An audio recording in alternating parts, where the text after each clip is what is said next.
Tonight is game one of the Miami Heat's 2024 season. Let's talk some projections for the 2024 season for this Miami Heat team. What's up, guys? Your boy Ernest here, back with another Miami Heat Talk video. Please take a moment, like the video. Don't forget to subscribe. We are on the road to 3,000 subscribers, you guys. Thank you so much for tuning in. As I mentioned, y'all, tonight, Miami Heat take on the Detroit Pistons. Talked a little bit about it in yesterday's video, you guys. So I wanted to give just a few updates for tonight. As I mentioned yesterday, Josh Richardson, Jaime Jaquez, Haywood Highsmith, all dealing with injuries. It was reported yesterday in the afternoon that both Josh Richardson and Haywood Highsmith will not play tonight. However, it looks like Jaime Jaquez may be playing tonight. Dude's feeling good. He's telling reporters that he's ready to go. And honestly, we're going to need him, you guys, because it's like I said in yesterday's video. Those three guys, if they're missing, it's crucial. You got Josh Richardson, who can play multiple positions. So can Haywood Highsmith. So can Jaime Jaquez. Those three guys miss. You're going to have to be pulling into your roster for guys like Orlando Robinson, Jamal Cain, Drew Smith to step up. We need to start this season hot. It's like I mentioned in yesterday's video, you guys. The biggest problem of the Miami Heat in the 2023 season was that we were losing to teams that we should have never been losing to in the first place. We were one shot away from making it to the 2022 NBA Finals. So the 2023 season we had was an embarrassment. I understand that Jimmy Butler and the Miami Heat had this incredible run in the playoffs. But I'll tell you guys this. Having to start every playoff series on the road is a pain in the ass for NBA players. I know the Miami Heat did it. I'm confident that they can do it again. But let's not have to do that. Let's not have to be a play-in team in the 2024 season. Let's not just rely on having a good playoff run. Let's show dominance during the season. Let's shut all these haters up. Let's silence all these doubters. And let's do it big for 2024. And how are we going to do that? By clinching game one. Now, look, Bogdanovic is not playing for Detroit. They still got a nice little roster. You still got Cade Cunningham there. You still got Jalen Ivey. You still got a lot of players that can produce. So the Miami Heat need to come out strong. And what I mean by strong is a few things. Go where your bread is buttered. Jimmy Butler, Bam Adebayo, Tyler Hero. That's our big three moving forward. We know what they're capable of. Now, I've said it before and I'll say it again. Maybe it's time, especially during the season, to give Tyler Hero the offensive reign.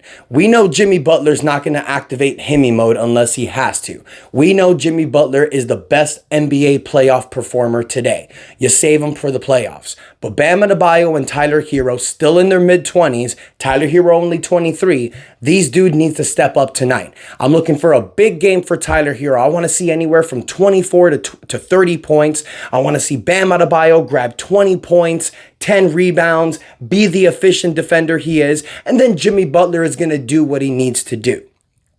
But besides those three, we need our other guys to step up. We need Caleb Martin to come off the bench and do damage. Now, we know that Caleb Martin's going to come off the bench because he is still dealing with that knee tendonitis. He did tell reporters that he's looking to come off the bench. Caleb Martin is the best option as a six-man.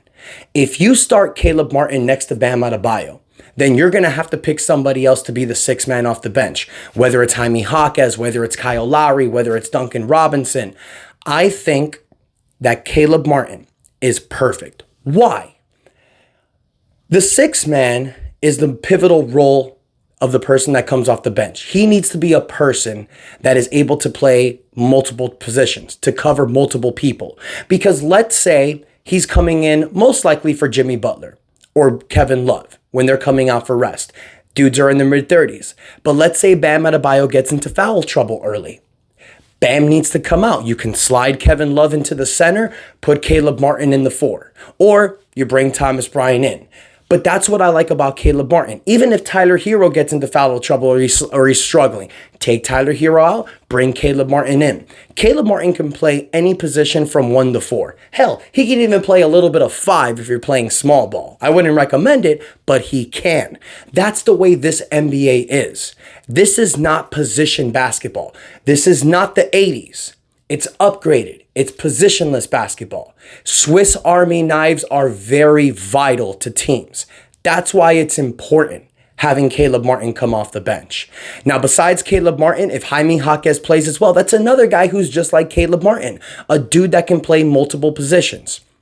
So having these two out there, especially coming off the bench, is going to be great. Now, I did mention it yesterday, you guys. The starting lineup for tonight, it's going to look like old reliable.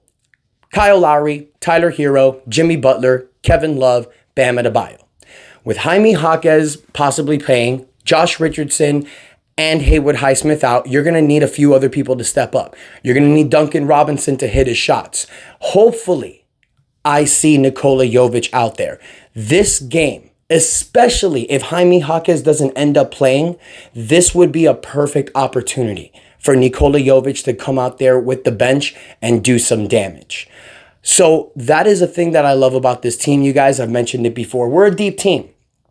If a couple of guys miss these games, you're going to be able to pull into your bag of tricks and be able to find people that's going to help you win. Now, after tonight's game and moving forward, what I wanted to talk about a little bit is projections. 2024 Miami Heat projections. What do we think some of these players are going to do? What do we feel like some of these players are going to average and contest? Give me 1 second, you guys, before we get there.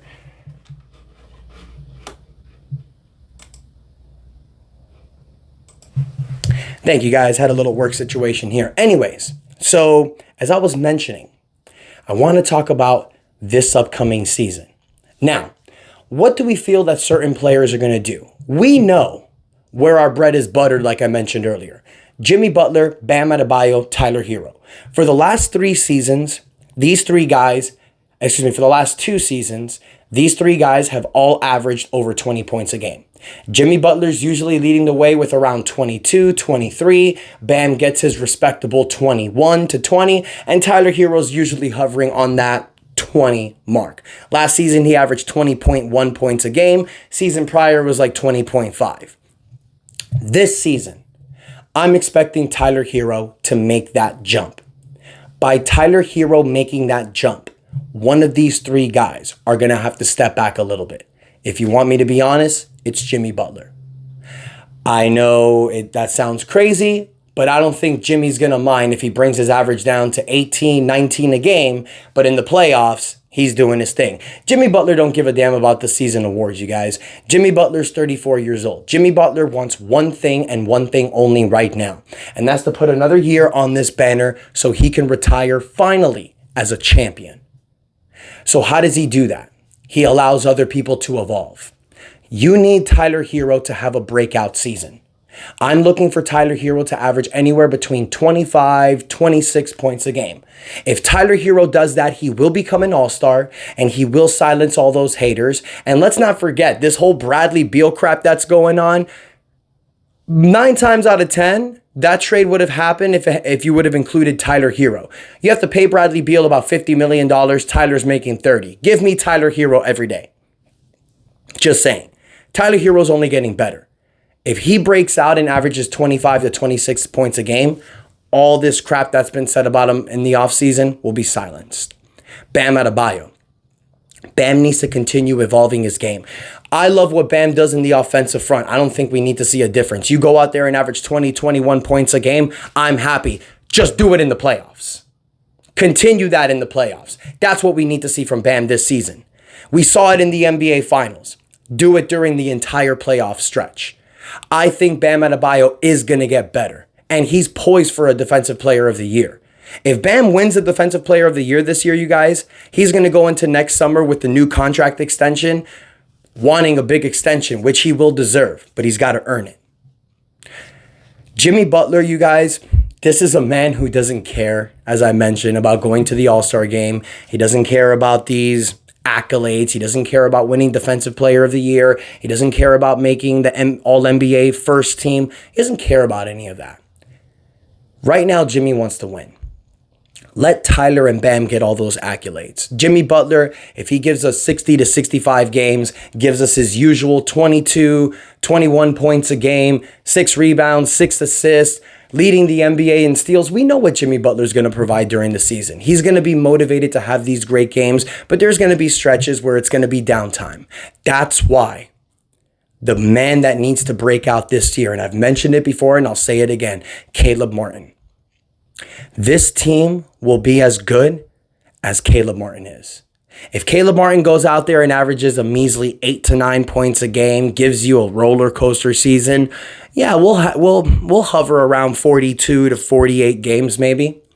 But if Caleb Martin goes out there, you guys, giving you 32 quality minutes a game to 35 minutes, averages 13 to 14 points a game, 6 rebounds, 4 assists, hits 37% from the three-point line, now you're talking about a Miami Heat team that can win 50 to 60 games. That's the difference. Caleb Martin has a great season. We play great. But it's not just Caleb Martin.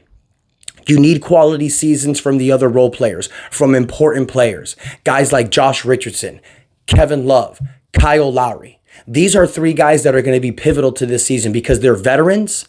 They know how to win games, but their health is what's majorly important. If these guys stay the course, play hard, and show these youngins how to do it, that is what's going to get us over that 50-win mode. Duncan Robinson needs to produce. I can't see a Duncan Robinson who's making $18 million coming off the bench averaging 6 points a game with 35% three-point shooting. Max Strus is gone. Victor Oladipo is gone. Gabe Vincent is gone. This abundance in guard that we've had for the last few years, it's gone. There's no more excuses. It is time for Duncan Robinson to be unleashed. We need to see 2020, 2021 Duncan Robinson. I need Eric Spoelstra to give my man 25 to 28 solid minutes off the bench. Let him shoot his 8 to 10 three-pointers a game. Live with them if he makes them, but live with him if he misses them, but love him when he makes them. We know what we get with Duncan Robinson. Now, how many years he's got left? Let's see, 2021, 22, 23, 24, 20. He's got 3 more years left in his contract. So it's starting to become a tradable contract. We need to see what Duncan does this season. If he has a breakout season and starts playing amazing, that's beneficial for us because it's going to help us, or we can take Duncan with Kyle Lowry's expiring contract. Because after this season, with the new second apron rules, with the new CBA rules, you can't aggregate trades if you're on the second apron, which the Heat will be. So if you can move them for a star during the season, why not? But I'm confident in this roster, you guys. I'm hoping that Nikola Jovic is also able to give some time this season. I'm hoping somewhere in December, January, we can see Nikola Jovic actually be that guy. I believe that Nikola Jovic can eventually be the perfect power forward next to Bam Adebayo. He has all the tools. 6'11", can hit the three-point shot, can play with the ball in his hand, can space the floor. That is exactly the type of player Bam Adebayo needs next to him. Kevin Love is an amazing power forward next to Bam Adebayo 7 years ago. Right now, K-Love at 35 years old, he's not going to give Bam what he needs. Nikola Jovic can be that guy. I think if Nikola Jovic is given the opportunity, doesn't get injured, shows what he can do, we can see a Nikola Jovic that was confident like he was in the FIBA World Championship. That power forward spot, you guys, I mean, when you look at the Miami Heat's position, you know that what we truly lack is a real quality 4 next to Bam and an amazing point guard to lead this team. We know that's what we need. We know that's what this roster is missing. We're filling these holes with guys like Josh Richardson, Kevin Love, Kyle Lowry. But we know that a guy like Nikola Jovic can be that guy. And who knows, maybe, just maybe, RJ Hampton can surprise everyone and be that point guard. I mean, probably not. But this kid was a number 1 high school prospect. He's never been in the right system. He told his agent, after Damian Lillard was traded to Milwaukee, get me to Miami. And the deal immediately happened. I see a little bit of Kendrick Nunn vibes with RJ Hampton. Not the Kendrick Nunn now. The Kendrick Nunn we loved in the 2019-2020 season. There may be something there. And it's amazing that he's with Coach Spo. Because if anybody can unlock his greatness, it's Spo. And when Hayward Highsmith comes back, you guys, we know that Hayward Highsmith is going to be called upon to make some great defensive plays. Hayward Highsmith is going to be that glue piece that we're going to need all season long. He can guard the best player in matchups. He's that guy. He's a Shane Battier type of guy. He's becoming Shane Battier. If you watched Hayward Highsmith in the preseason, you guys, I saw so many glimpses of Shane Battier. And for those that watched the Big Three era when we had Shane Battier, he was the perfect complementary with LeBron James, Wade, and Bosh. I see a lot of greatness in this roster. Yeah, we didn't trade for Damian Lillard. Yeah, we didn't trade for Bradley Beal. But who cares? This is a roster who has the best NBA playoff performer, the best coach in the NBA, the best two-way player in Bam Adebayo. And if everybody else knows their role, steps up, and barring injury, I love this Miami Heat team for the 2024 season. I'm not biased. I'm not crazy. I'm not delusional. I just see this team for what we truly are. Winners. I'm excited about the 2024 season, you guys. I'm going to give you my prediction. I see this Miami Heat team going 55-27, fully healthy, barring injury, fully with full chemistry. With all the greatness that I said, if Caleb Martin steps up to what he can truly be, if everybody does their role correctly, we can be a 55-win team. We don't. Caleb Martin goes back to his 8 to 9 points a game a year. Duncan struggles. Jimmy takes 20 games off. Tyler doesn't have that next step. We can win 45 games. Hopefully make it out of the play-in. Get to the second round and see where we go.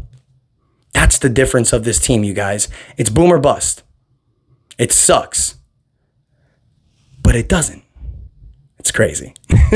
So let me know what you guys think in the comments. You guys, how do you feel about this Heat season? What do you predict that the Heat are going to do tonight against the Pistons? I say the Heat are going to win 112-90. It's going to be a great victory. But every time I predict a blowout, it's usually a close game. As long as the Heat get the dub, that's all I care about, you guys. Please take a moment. Don't forget to like the video, comment your thoughts, and subscribe. Hit that notification bell. Thank you guys so much for the love and support. Until next time, your boy Ernest out. Let's go Heat. 1-0 tonight, baby.